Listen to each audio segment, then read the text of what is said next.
Des dispositions très spéciales ont été prises pour que le testament d'Elisabeth II ne soit pas divulgué pendant près d'un siècle. Droit d'auteur Bestimagin. Le 8 septembre 2022, Elisabeth II rendait l'âme à l'âge de 96 ans dans son château de Balmoral en Écosse. Elle avait fait ses adieux à son mari, Philip Mountbatten, un an plus tôt.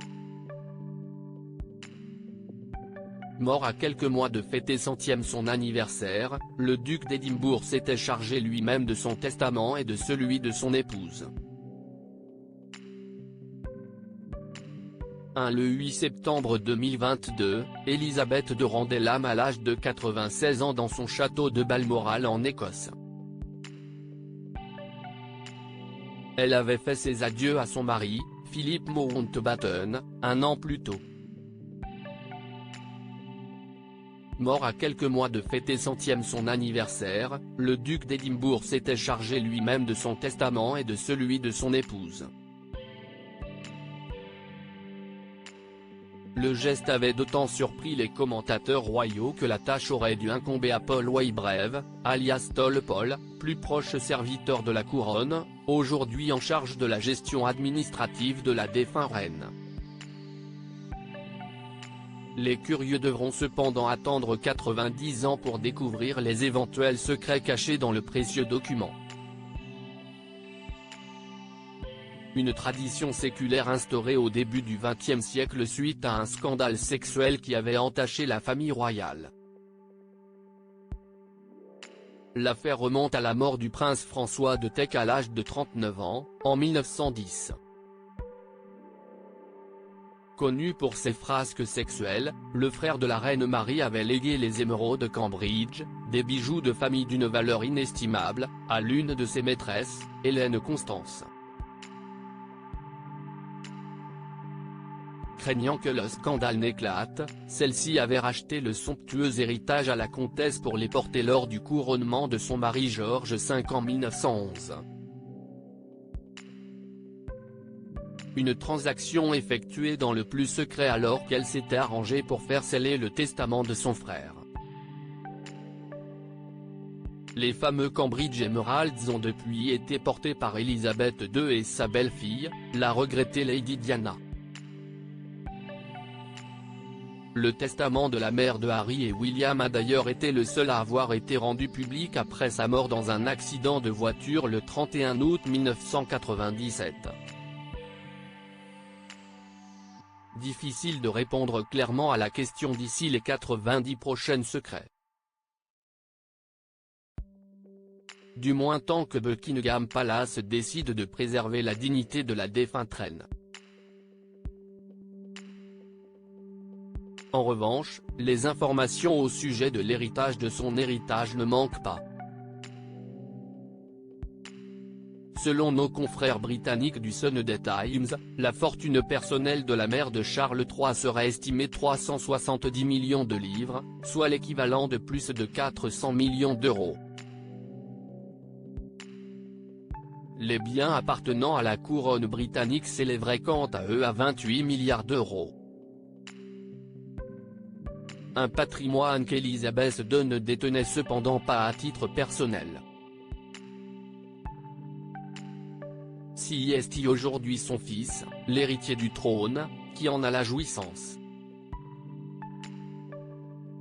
Il s'agit notamment de Buckingham Palace, d'une collection de milliers de bijoux et d'œuvres d'art ou encore des joyaux de la couronne.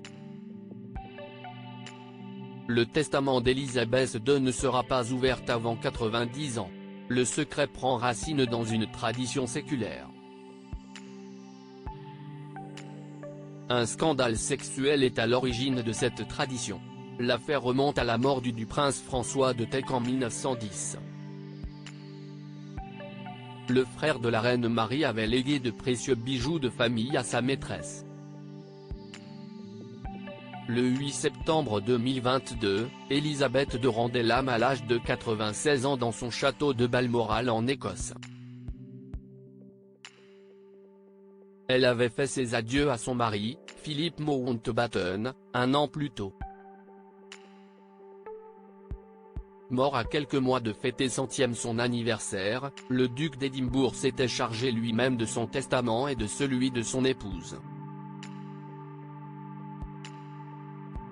Le geste avait d'autant surpris les commentateurs royaux que la tâche aurait dû échoir à Paul Whybrev, alias Tolpol, plus proche serviteur de la couronne, aujourd'hui en charge de la gestion administrative de la défunte reine.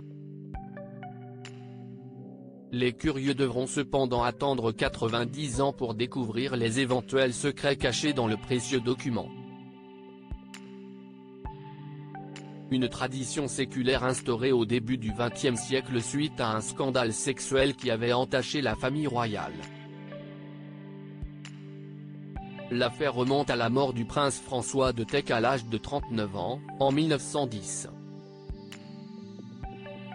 Connu pour ses frasques sexuelles, le frère de la reine Marie avait légué les émeraudes de Cambridge, des bijoux de famille d'une valeur inestimable, à l'une de ses maîtresses, Hélène Constance.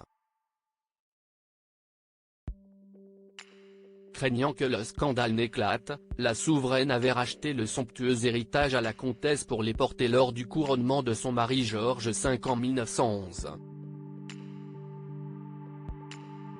Une transaction effectuée dans le plus secret alors qu'elle s'était arrangée pour faire sceller le testament de son frère. Les fameux Cambridge Emeralds ont depuis été portés par Élisabeth II et sa belle-fille, la regrettée Lady Diana. Le testament de la mère de Harry et William a d'ailleurs été le seul à avoir été rendu public après sa mort dans un accident de voiture le 31 août 1997. Voir cette publication sur Instagram. Une publication partagée par Queen Elizabeth II. Queen Elizabeth, que pourrait contenir le testament d'Elizabeth II ? Difficile de répondre clairement à la question d'ici les 90 prochaines secrets. Du moins tant que Buckingham Palace décide de préserver la dignité de la défunte reine. En revanche, les informations au sujet de son héritage ne manquent pas. Selon nos confrères britanniques du Sunday Times, la fortune personnelle de la mère de Charles III serait estimée 370 millions de livres, soit l'équivalent de plus de 400 millions d'euros.